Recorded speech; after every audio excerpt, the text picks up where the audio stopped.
in the general direction of the United States border. The president has called it an assault on the U.S. border. It is absolutely not. It's nowhere near the U.S. border. The group today is at the southern tip of Mexico, in the town of Huixtla, I should say. Google says that's a 1,082-mile walk to McAllen, Texas, on the U.S. border. A 353-hour walk, says Google. At 8 hours a day, 7 days a week, they're at least 44 days away, at minimum. And the heat has been brutal. Right now in Huixtla, it's 92 degrees with a feels like of 105. The walkers are reported to be exhausted, many sick, riddled with injuries from the hard journey. There's concern that children could die if they pass out because there aren't enough ambulances and doctors even to treat them. Fox News spoke with one woman who sprained her ankle days ago, but she's still carrying her own daughter and refusing to give up. We all help each other. Whatever happens to us, there we are. My group doesn't leave me behind. When I cough, my chest and throat hurt. I feel very bad. All my body is hurting. I can't stand it. But we can't give up because the situation is not so easy in our country. The situation is not so easy in our country.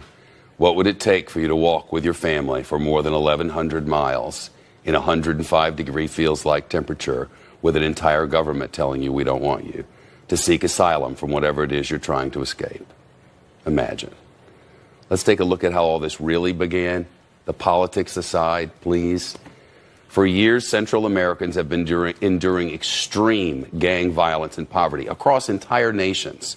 Sometimes they travel in caravans up toward the U.S. border to seek asylum, as they did back in April, or to raise awareness about their hardships.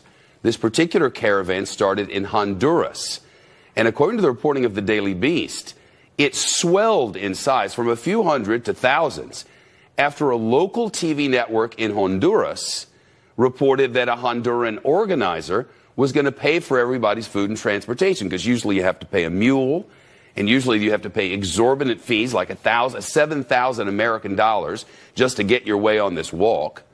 So Hondurans who wanted to leave thinking somebody was going to pay for it all just came running. The caravan headed through Guatemala, with immigrants joining along the way, and forced its way through a security fence at the Mexican border on Friday. The caravan tried to cross a bridge, who can forget this picture, into Mexico, but they ran into Mexican police with riot shields and pepper spray at the other end, so some of the migrants started jumping off the bridge so they could cross the river below, some of them in rafts, some through waist-deep or waist-high water, some with their children and the injuries and all the rest. And remember, it's in the 90s and feels like it's 100.